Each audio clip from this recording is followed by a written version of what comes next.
Bapa di surga, Bapa yang kami kenal dan kami sembah di dalam nama Yesus.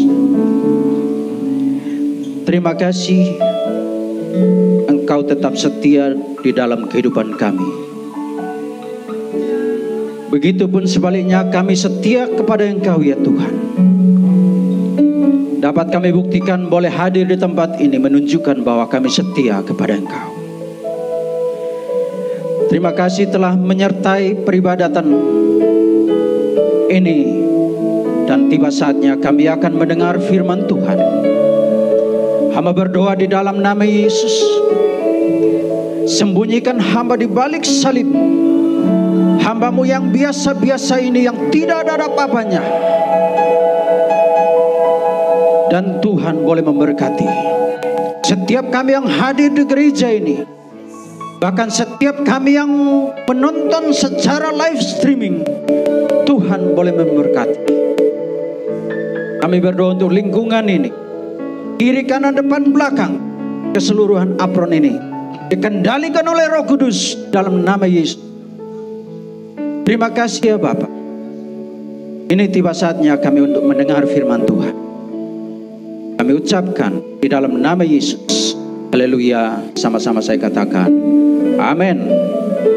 Silakan duduk Bapak Ibu Saudara yang dikasihi oleh Tuhan. Shalom.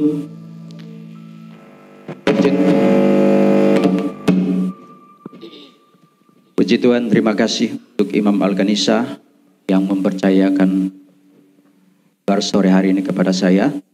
Dan juga buat jemaat Tuhan, para wakil gembala, saya mengucapkan terima kasih. Selamat beribadah sore hari ini. Dan untuk Bapak Ibu Saudara yang dikasihi Tuhan, yang ada di rumah yang sedang mengikuti ibadah live streaming melalui Baruk Indonesia channel, saya mengucapkan selamat sore, selamat beribadah bersama-sama dengan kami. Baik Bapak Ibu Saudara yang dikasihi oleh Tuhan, sore hari ini kita akan membaca satu ayat dari kitab Kejadian pasal 3, ayatnya yang ke-15. Kejadian pasal 3 ayat 15.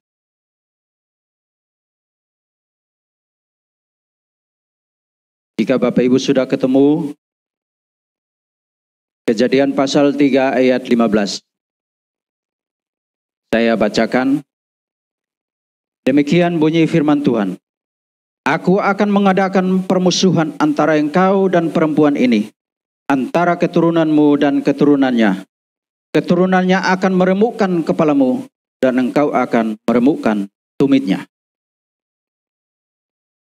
Tema sore hari ini saya memberi pengharapan pada Sang Mesias. Hatikvah lemasyak. Sebuah ayat disampaikan oleh Tuhan secara langsung kepada Adam dan Hawa di taman ketika mereka jatuh dalam dosa. Ve'eifah dan permusuhan dan balas dendam kesumat berdarah. Ashita be'inkah ufe'in ha'ishah. Aku akan mengadakan di antara engkau dan di antara perempuan itu. Ufe'in serakah. Dan di antara keturunanmu atau benihmu. Ufe'in sar'ah. Dan di antara keturunannya atau di antara benihnya. Hu Yesu fekha. Dia akan meremukkan kamu. Ros pada kepalamu. Be'attah dan kamu tesufenu. Engkau akan meremukkan dia. Akef pada tumitnya. Kata ve'ifah berakar dari akar eifah. Kata eifah yang memiliki makna permusuhan, perseteruan, balas dendam, kesumat berdarah. Sebuah kata yang sangat luar biasa yang disampaikan oleh Tuhan kepada Adam dan Hawa. Eva, aku akan membuat permusuhan, kata Tuhan. Bukan hanya sekedar permusuhan, tetapi di sana mengandung arti akan ada balas dendam, kesumat berdarah. Kenapa akan ada balas dendam, kesumat berdarah? Karena akan ada pertumpahan darah untuk menyelesaikan dosa yang diperbuat oleh Adam dan Hawa. Jadi untuk menyelesaikan dosa itu, maka harus ada pertumpahan darah. Untuk itu sore hari ini dapat saya beri tema pengharapan pada Sang Mesias. Mengenai ayat Kejadian pasal 3 ayat 15. Kejadian pasal 3 ayat 15 ini adalah janji Allah yang pertama. Atau kabar baik yang pertama yang disampaikan kepada Adam dan Hawa. Sekalipun pada saat janji ini disampaikan, Adam dan Hawa belum memahami secara benar. Tetapi ini harus disampaikan. Ini harus disampaikan. Jadi untuk saudara-saudaraku semua, baik saudara-saudaraku yang sudah percaya kepada Kristus, ataupun yang belum percaya kepada Kristus, dengarkan baik-baik. Sebuah janji sudah dijanjikan oleh Allah ketika Adam dan Hawa jatuh dalam dosa. Tidak hanya sebuah kutuk yang disampaikan, tetapi di balik kutuk yang disampaikan oleh Tuhan kepada Adam dan Hawa, ada janji yang disampaikan kepada Adam dan Hawa.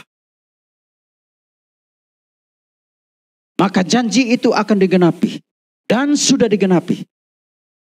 Tetapi bagaimana caranya janji itu digenapi? Maka muncul kata Eva. Ada dendam, kesumat berdarah di sana. Yang nantinya kemudian hari akan ada pertumpahan darah. Akan ada darah yang harus ditumpahkan. Walaupun ketika Adam dan Hawa jatuh dalam dosa. Walaupun ketika Adam dan Hawa jatuh dalam dosa, Tuhan sudah menumpahkan darah ternak. Tuhan sudah membuat korban di sana. Ya, dia sudah membuat korban di sana. Sudah ada darah yang ditumpahkan di taman itu. Taman Eden. Dan kulit dari binatang itu digunakan supaya menutup aurat daripada manusia itu dan istrinya. Yaitu Hawa. Tetapi itu saja tidak cukup. Manusia dalam perjalanannya selalu jatuh dalam dosa. Ya, kita lihat ketika umat Tuhan pada zaman itu, orang-orang Yahudi, orang-orang Israel, ketika mereka jatuh dalam dosa, mereka harus mengorbankan ternak. Mereka harus membuat korban supaya dengan korban ternak itu mereka diampuni akan kesalahan-kesalahan mereka. Harus ada korban. Tetapi jika itu dijalankan sampai hari ini, Bapak Ibu Saudara yang dikasihi oleh Tuhan, kita tidak akan sanggup untuk melakukan korban. Kenapa? Karena tidak mungkin manusia setiap kali jatuh dalam dosa, dia harus bawa ternak yang terbaik. Kalau zaman dulu pada imam, zaman sekarang dibawa kepada pendeta-pendeta, supaya mereka diampuni, melakukan korban di sana. Tidak akan sanggup Bapak Ibu. Tetapi mari kita akan lihat janji pengharapan pada Sang Mesias yang sudah disampaikan oleh Allah di kitab Kejadian.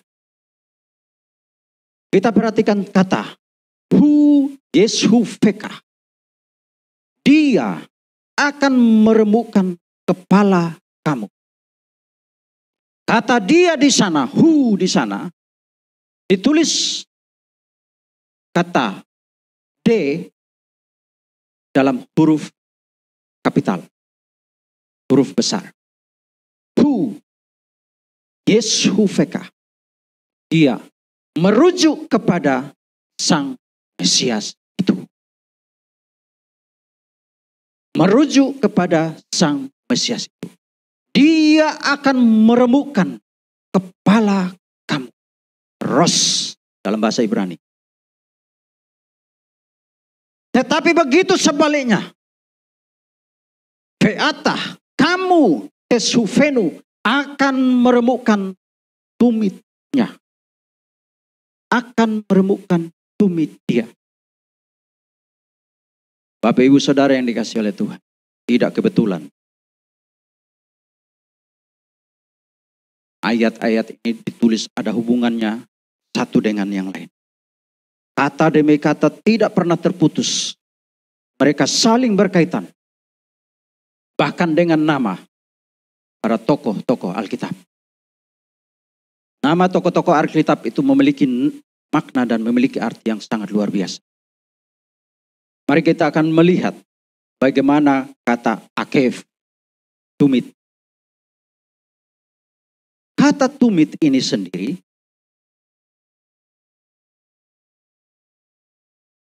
memiliki hubungan, atau Akef ini memiliki hubungan dengan nama Yakub. Yaakov. Ini tidak kebetulan. Yakub berasal dari akar atau sores Akef yang memiliki arti tumit. Jadi garis keturunan perempuan itu akan lahir kemudian juga dari keturunan Yakub. Ini luar biasa. Mesias yang dinanti-nantikan. Mesias yang dinanti-nantikan. Yang akan menjadi penebus dosa manusia. Itu akan lahir dari keturunan Abraham sekaligus melalui keturunan Yakub.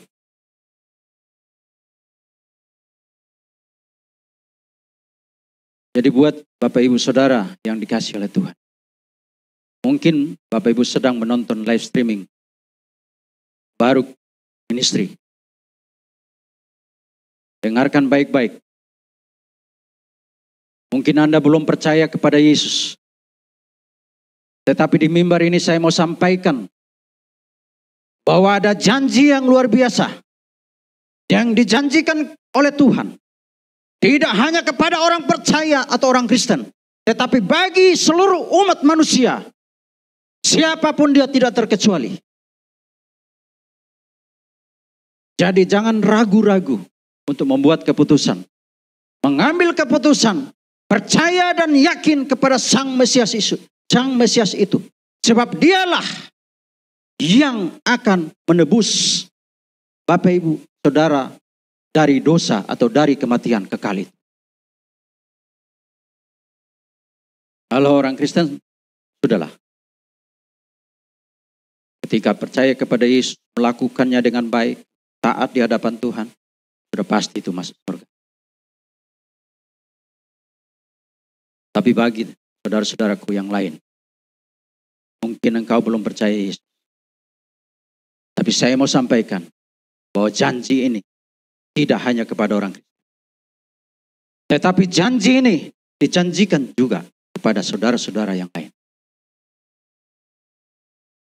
Bapak Gereja Irianus menyebut kitab pasal 3 dari Kejadian ayat 15 ini sebagai Beshorat Harishona atau Injil pertama. Kabar baik pertama yang disampaikan Tuhan kepada Adam dan Hawa. Ketika Adam dan Hawa itu jatuh dalam dosa. Memang secara ini Adam dan Hawa pada saat itu mereka belum memahaminya dengan baik. Tadi saya katakan itu. Tetapi dengan berjalannya waktu, ilmu pengetahuan semakin berkembang. Dan banyak ahli mulai meneliti. Dan dalam penelitian, mereka menemukan bahwa Kejadian pasal 3 ayat 15 ini adalah kabar baik pertama yang disampaikan kepada manusia dan istrinya. Kabar baik ini juga kemudian menjadi kabar baik bagi kita semua. Kabar baik ini juga kemudian menjadi kabar baik bagi umat manusia secara keseluruhan di muka bumi. Karena tidak ada satupun manusia yang dapat masuk ke surga jika tidak melalui Yesus. Karena Yesus berkata, "Akulah jalan dan kebenaran dan hidup. Tidak seorang pun sampai kepada Bapa atau sampai ke surga kalau tidak melalui aku." Ini penting untuk dipahami. Mungkin ada yang menganggap Yesus hanyalah manusia biasa. Ada juga yang pernah ketemu dengan saya dan berkata, Yesus kan hanya raja secara politis. Tapi saya mau katakan di mimbar ini, kedatangan dan kehadiran Yesus bukan menjadi raja secara politis. Tetapi dialah raja di atas segala raja, Tuhan di atas segala Tuhan. Dialah yang akan menyelamatkan siapa saja yang beriman kepada Dia. Karena ada janji yang sudah dijanjikan di dalam kitab Kejadian. Janji itu yang harus kita pegang erat. Kenapa? Karena ketika Dia berjanji, seperti lagu tadi, ketika Tuhan berjanji, Dia tidak pernah ingkar. Dia tidak pernah ingkar. Janjinya selalu digenapi. Hanya menunggu waktu. Ya. Ada yang bertanya, apakah janji itu digenapi? Digenapi. Nanti kita akan lihat. Mengapa disebut Injil pertama di dalam kitab Kejadian? Karena di dalam kitab Kejadian, pemberitaan Kejadian pasal 3 ayat 15 itu adalah mengenai penebusan pertama bagi Adam dan Hawa.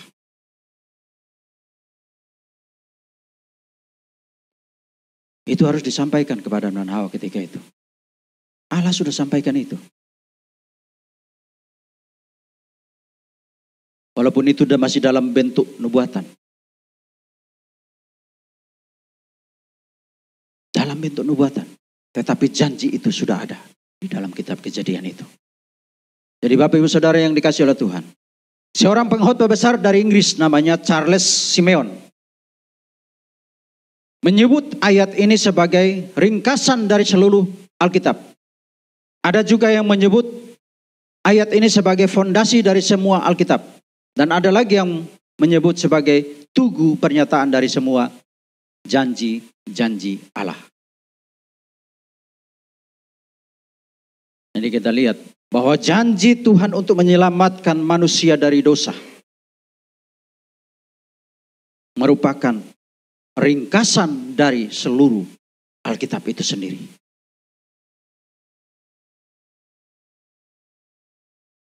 Tadi saya sampaikan bahwa Dia berjanji tidak akan pernah diingkarinya. Janji Dia selalu Dia tepati. Sebuah kabar baik yang pertama, bahwa Yesus Kristus adalah yang disebut sebagai keturunan perempuan itu. Pada suatu hari nanti Dia akan lahir dari seorang perempuan. Matius 1 ayat 20. Matius 1 ayat 20. Jika sudah ketemu saya baca. Matius 1 ayat 20. Demikian bunyi firman Tuhan. Tetapi ketika ia mempertimbangkan maksud itu, malaikat Tuhan nampak kepadanya dalam mimpi dan berkata, Yusuf, anak Daud, janganlah engkau takut mengambil Maria sebagai istrimu, sebab anak yang di dalam kandungannya adalah dari Roh Kudus. Mari kita bandingkan dengan kitab Yesaya pasal 7 ayat 14. Yesaya pasal 7 ayat 14.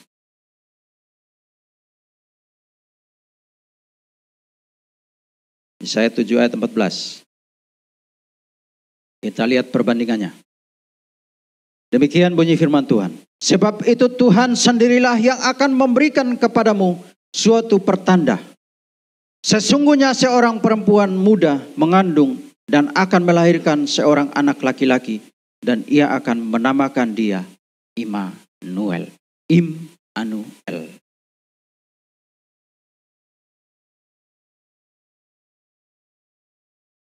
Yesaya menubuatkan, Matius menggenapi. Jadi ada janji dari mulanya Kejadian pasal 3. Janji itu kemudian dinubuatkan lagi oleh Yesaya. Kemudian janji itu digenapi. Bahwa nanti dia akan meremukkan kepalamu. Tapi sebelum meremukkan kepalamu ada permusuhan di sana. Bapak Ibu yang dikasih oleh Tuhan. Hari ini manusia dengan setan itu bermusuhan. Apalagi orang Kristen. Selalu berdoa. Dalam nama Yesus. Setan lari. Ya kan? Itu kan menunjukkan sebuah permusuhan. Sudah terjadi. Sudah ada ketika Adam dan Hawa jatuh dalam dosa. Ada permusuhan di sana. Ada yang saking semangat dia berkata, dalam nama Yesus, Yesus lari. Dia lupa setan. Dia lupa sebut nama setan. Jadi dia sebut Yesus lagi, suruh lari. Tapi apakah Yesus nggak paham? Paham. Paham. Karena dia semangat dan ada rasa takut yang berlebihan. Dia sebut Yesus tapi dia suruh Yesus lari. Yesus paham itu. Dia paham itu. Makanya para peneliti meneliti dan mereka menemukan. Kemudian penemuan mereka dicatatkan. Dan hari ini, Bapak Ibu Saudara yang dikasihi oleh Tuhan. Apa yang saya sampaikan bukan berdasarkan pemikiran saya. Tetapi apa yang saya sampaikan di mimbar ini. Semua atas tuntunan Roh Kudus.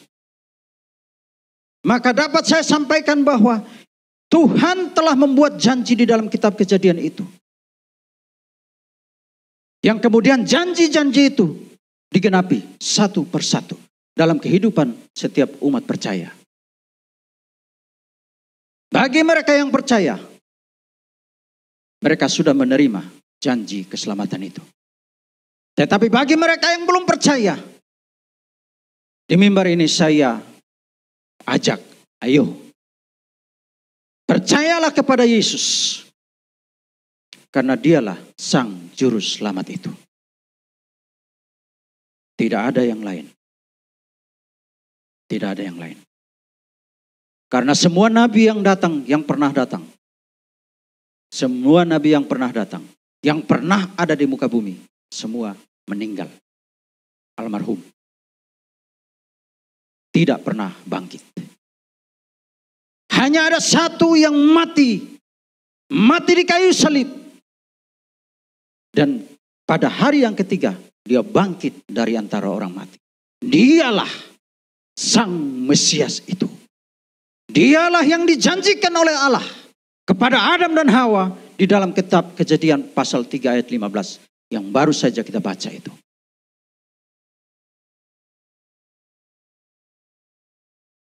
Yang baru saja kita baca.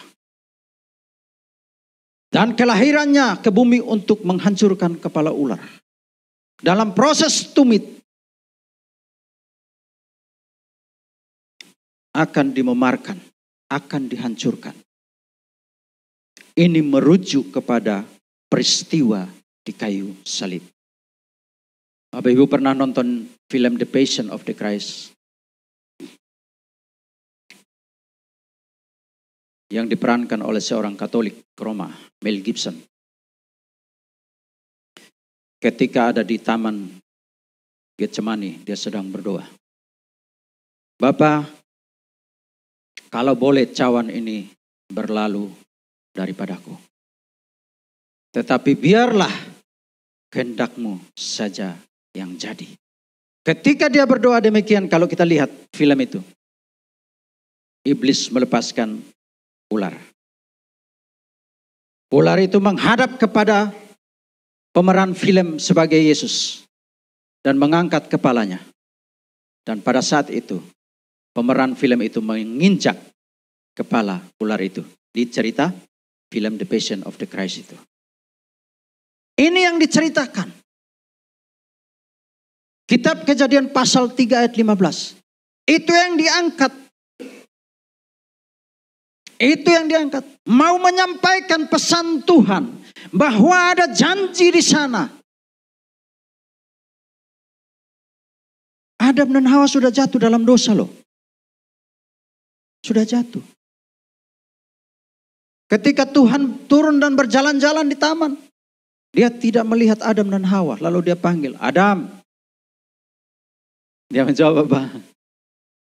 Ya Tuhan, di mana kamu? Ya, dia sembunyi kan? Kenapa kamu sembunyi? Kami sembunyi karena kami telanjang. Nah loh. Tuhan bilang, bagaimana kamu tahu kalau kamu telanjang? Lalu Adam mulai menyalahkan siapa? Hawa. Wanita ini yang Tuhan taruh di samping saya. Dia ngambil buah yang dilarang itu. Dia makan, setelah dia makan dia kasih juga ke saya. Saya ikut makan.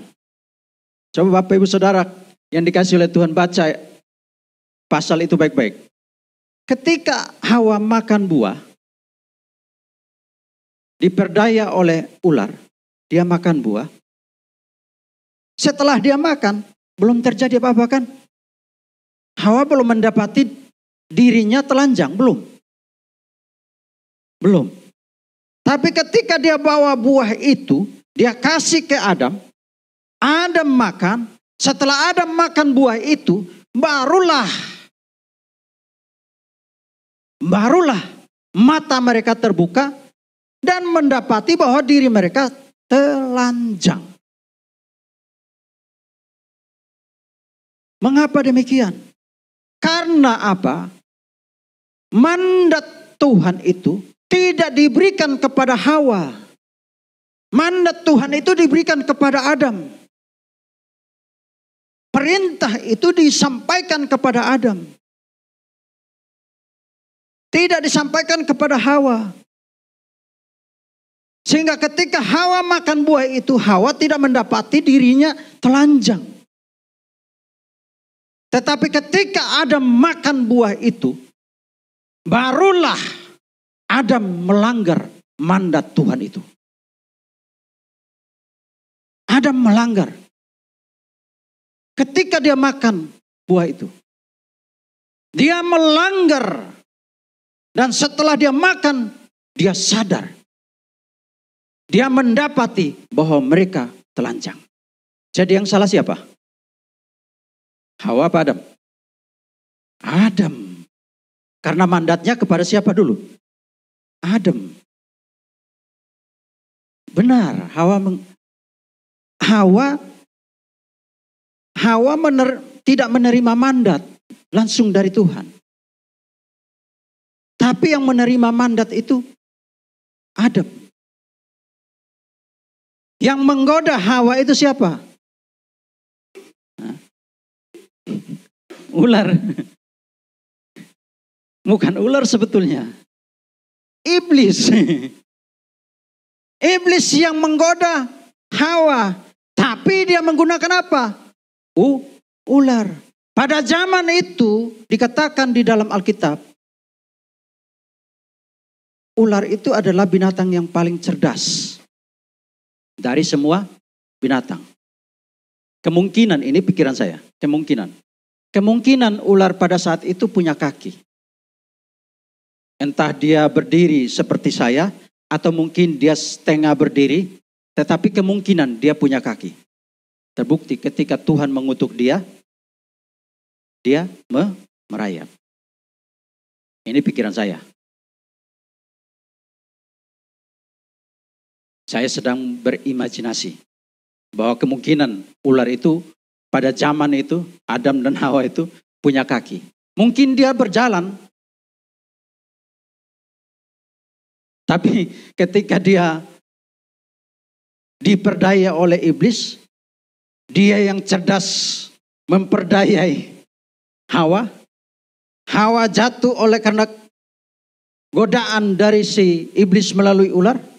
Dia makan buah itu, dia habis makan dia kasih ke Adam. Lalu Adam yang menerima mandat itu enggak pakai tanya, buah dari mana kamu ambil? Harusnya kan dia tanya dulu. Jangan-jangan kamu ambil buah dari tengah taman yang dilarang Tuhan. Enggak. Adam enggak pakai ABCDJ tanya, langsung dimakan. Nah, ketika dia makan, Adam sadar bahwa dia dan istrinya sedang telanjang. Nah, berarti kan siapa yang salah? Adam melanggar mandatnya Tuhan. Adam melanggar mandatnya Tuhan. Iya. Jadi kadang-kadang ada yang menyalahkan Hawa ini.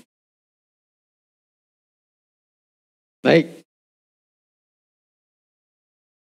Namun dalam bilur-bilurnya, Sang Mesias itu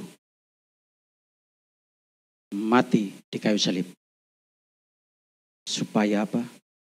Supaya Bapak, Ibu, dan saya yang ada di gereja dan maupun yang sedang menonton secara live streaming memperoleh keselamatan.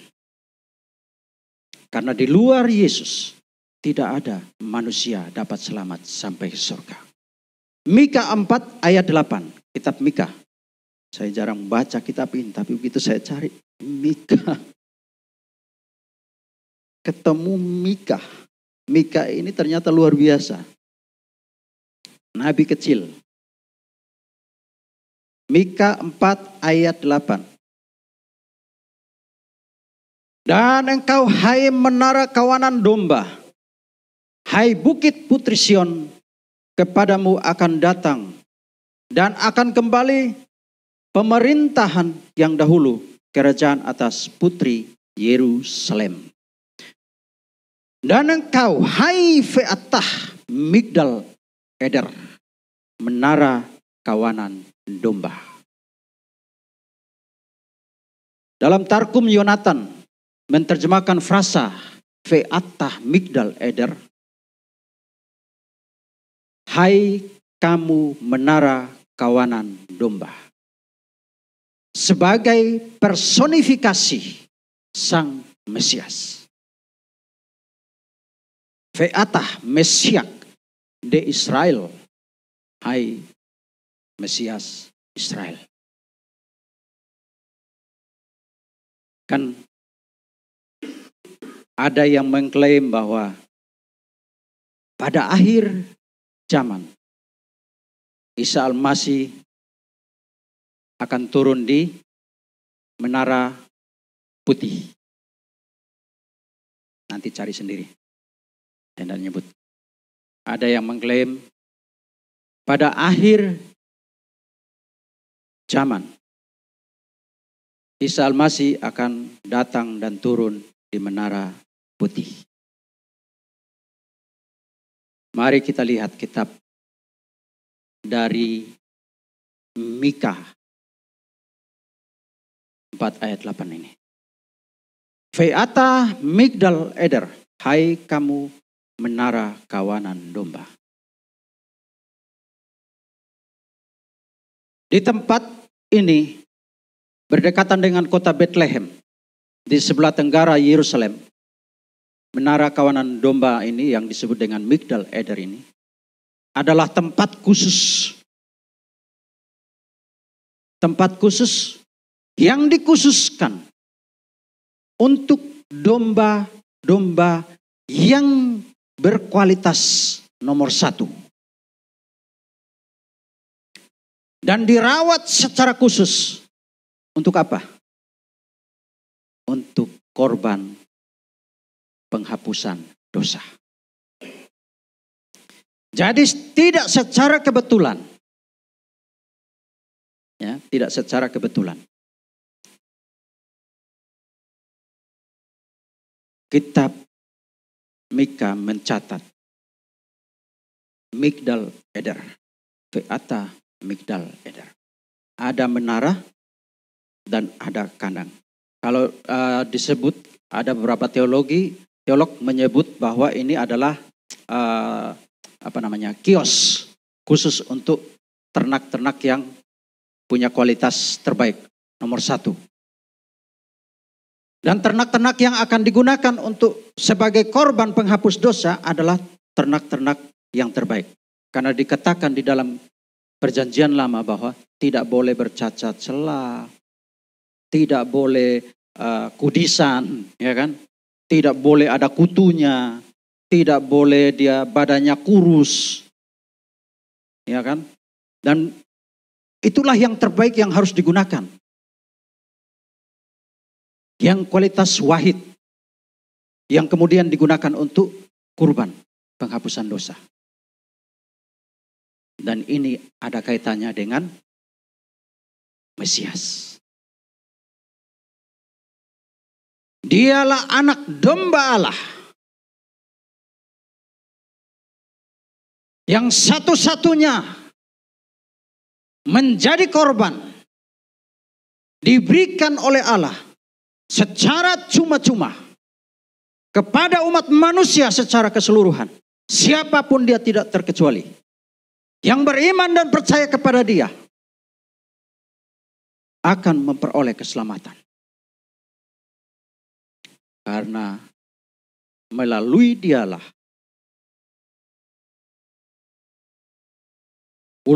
kepala ular itu dihancurkan. Melalui dialah tumitnya diremukkan. Sebagai personifikasi, Yesus dihancurkan.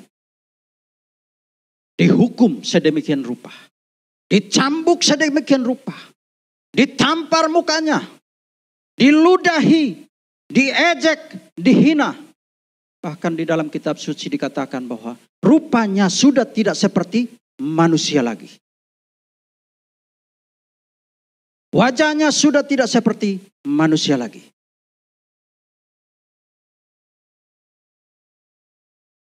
Dia dihancurkan. Dia diremukkan. Darahnya tercurah. Dari bekas cambukan di sekujur tubuhnya. Pundaknya, pinggangnya, tulang-tulangnya patah. Perutnya ditusuk menggunakan tombak.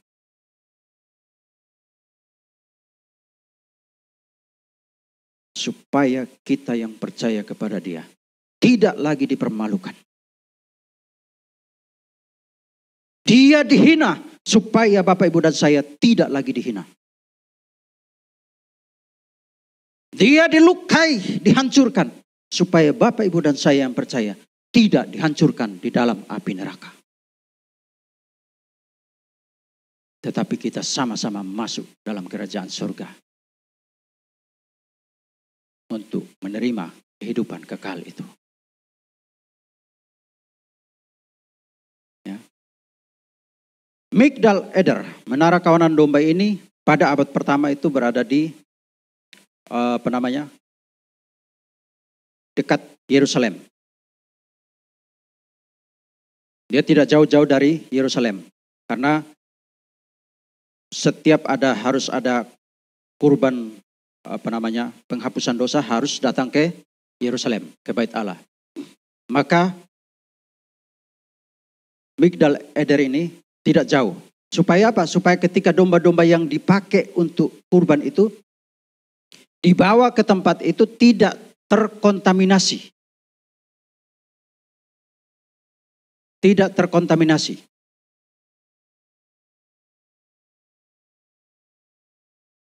Tidak mengalami, tidak terkena mungkin dalam perjalanan dia terkena kutu barangkali. Jadi atau mengalami cacat dalam perjalanan.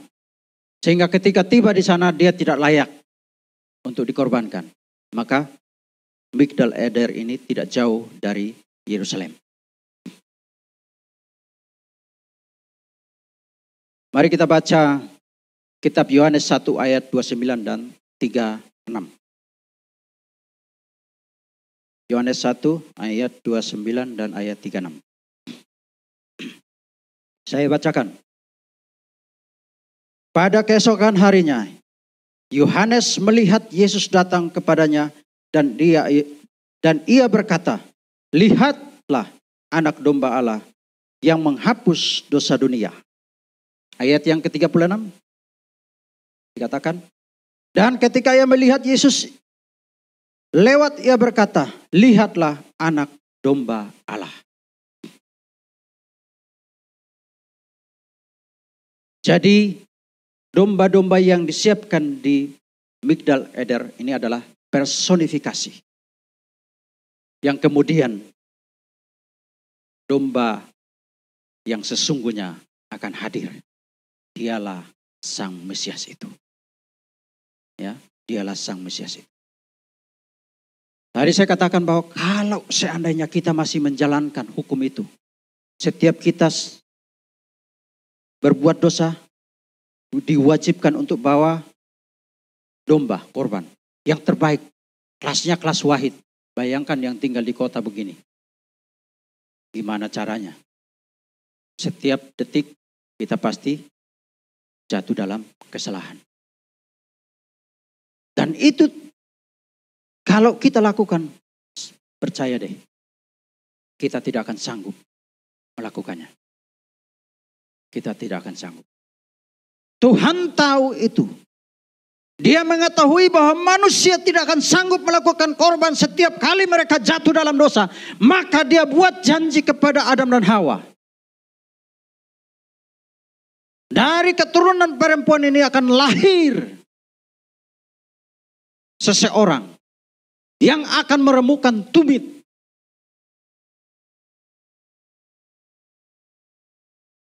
Dialah Yesus. Digenapi atau tidak? Digenapi. Sangat digenapi. Sosok Sang Mesias pemerintahannya sejak purbakala. Sang Mesias ini sudah ada atau belum ada? Sudah dong. Sejak zaman kekekalan. Kekekalan itu merujuk kepada siapa? Tuhan. Tuhan itu kekal. Dialah kekekalan itu.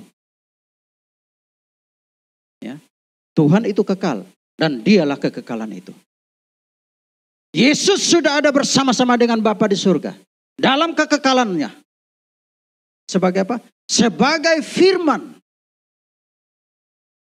Makanya Yohanes 1 ayat 14 mengatakan apa? Firman itu telah menjadi manusia. Firman sebelum menjadi manusia apa? Firman, kalam. Wujudnya apa? Roh adanya. Tapi ketika firman itu dilahirkan menjadi manusia, barulah kita melihat bahwa firman itu dalam wujud manusia. Tapi manusianya Yesus bukan firman. Firman Allah berdiam di dalam kemanusiaannya Yesus. Itulah yang membuat Yesus tidak jatuh dalam dosa.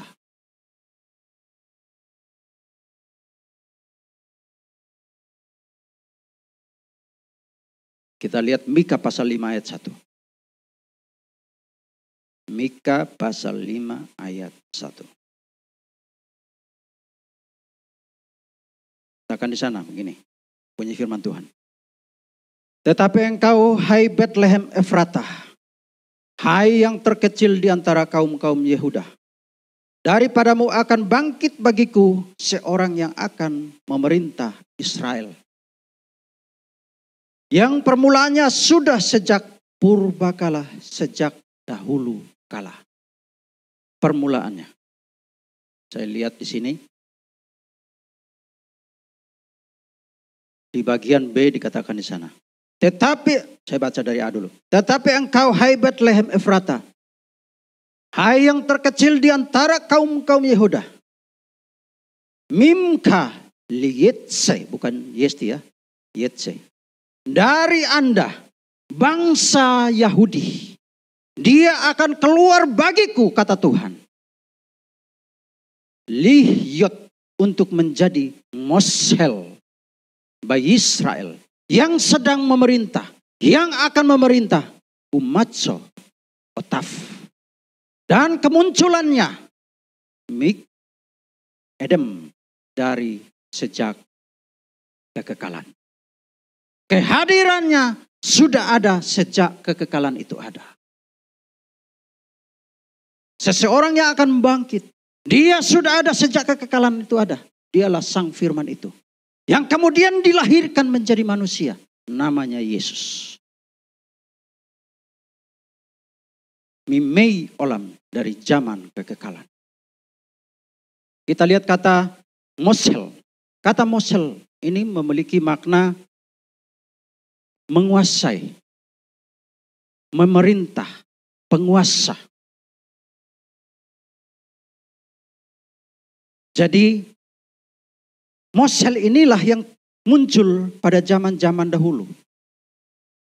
Dialah yang menjumpai tokoh-tokoh Alkitab. Seperti Abraham, Musa, ya kan?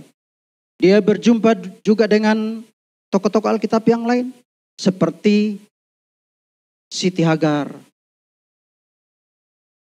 Dialah yang disebut oleh para teolog adalah Teofani atau Kristofani. Perwujudan Yesus Kristus sebagai Malak Adonai sebelum dilahirkan menjadi manusia. Dialah yang berjumpa dengan Abraham atau Ibrahim. Dia yang berjumpa dengan Musa. Dia berjumpa dengan Yakub. Dia juga berjumpa dengan Siti Hagar. Namanya siapa? Ismail. Ismail.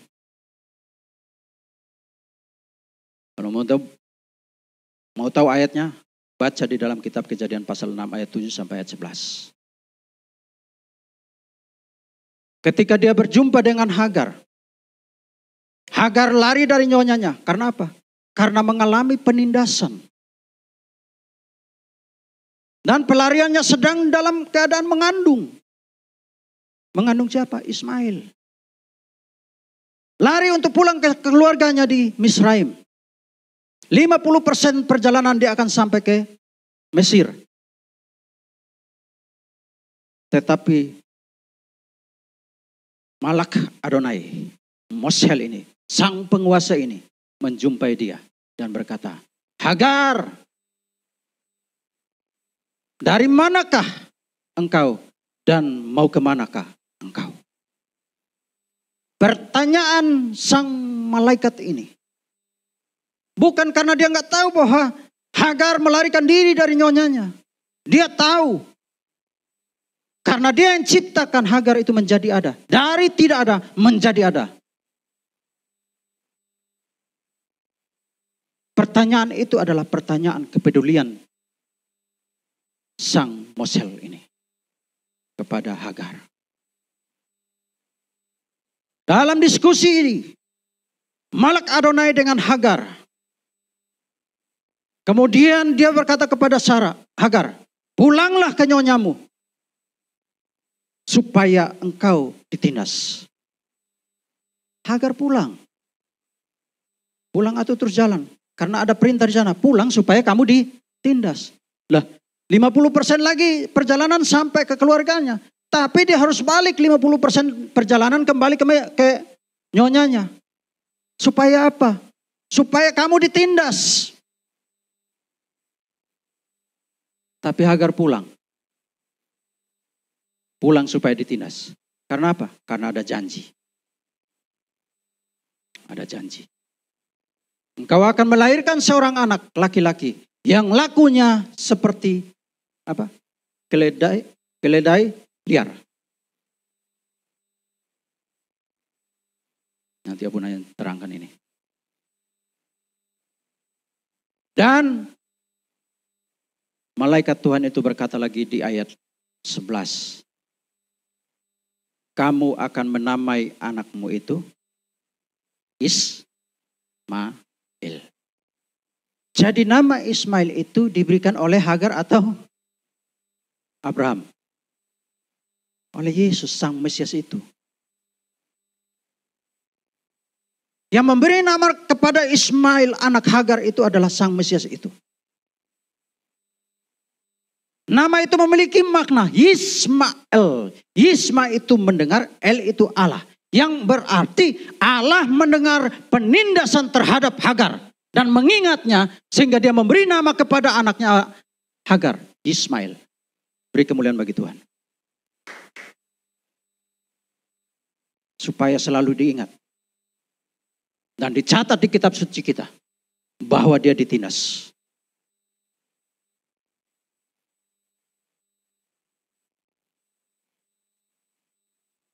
Di malam hari ini. Kejadian pasal 3 ayat 15 merupakan Injil atau kabar baik. Yang pertama yaitu pemberitaan yang bersifat nubuatan. Mengenai pergumulan panjang permusuhan terus menerus. Yang melukai di antara kedua belah pihak. Keturunannya yaitu Yesus meremukkan kepalanya. Artinya mengalahkan secara total. Ya. Karena ketika kepalanya yang diremukkan, berarti kalah secara total. Lalu keturunan si iblis ini akan meremukkan tumitnya atau melukai dia. Yang berujung pada kematian Yesus juga di kayu salib. Tetapi kematian Yesus di kayu salib bukanlah kematian kekalahan. Tetapi itu adalah kematian kemenangan. Kenapa? Karena pada hari yang ketiga, dia bangkit dari antara orang mati. Dan menyatakan bahwa dia telah meremukkan kepala iblis itu. Terjadi kekalahan secara total kepada iblis. Bagi siapa yang percaya kepada Sang Mesias, yang menjadi pengharapan bagi hidupnya, maka dia tidak akan masuk dalam neraka. Tetapi dia akan masuk bersama-sama dengan Yesus di dalam kerajaan Allah. Hidup memperoleh kekekalan di sana. Tetapi bagi siapa yang menolak Yesus, saya sampaikan Yesus berkata, tidak seorang pun sampai kepada surga itu kalau tidak melalui aku. Untuk ke surga dan untuk selamat atau tidak selamat itu ada dua. Selamat itu percaya Yesus masuk surga. Tidak selamat itu tidak usah percaya Yesus, Anda sudah pasti masuk neraka. Sudah otomatis. Makanya nanti ketika kita dipanggil Tuhan, menghadap Tuhan, waktu bertemu dengan para rasul termasuk Paulus, dia akan tanya, passwordnya apa? Jesus name. Kalau yang menjawab passwordnya Yesus, dia akan bilang, silakan, karpet merah terbuka. Tapi kalau yang tidak bisa menjawab nama Yesus, dia akan persilakan, karpet hitam terbuka. Menuju ke mana? Api neraka. Api neraka.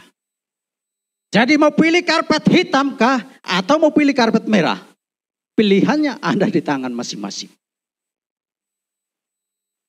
Karpet merah, pengharapan kepada Sang Mesias. Karpet hitam, pengharapan pada iblis, diabolos, masuk neraka bersama-sama. Terpujilah nama Tuhan dan kekal selama-lamanya. Amin. Mari kita berdoa.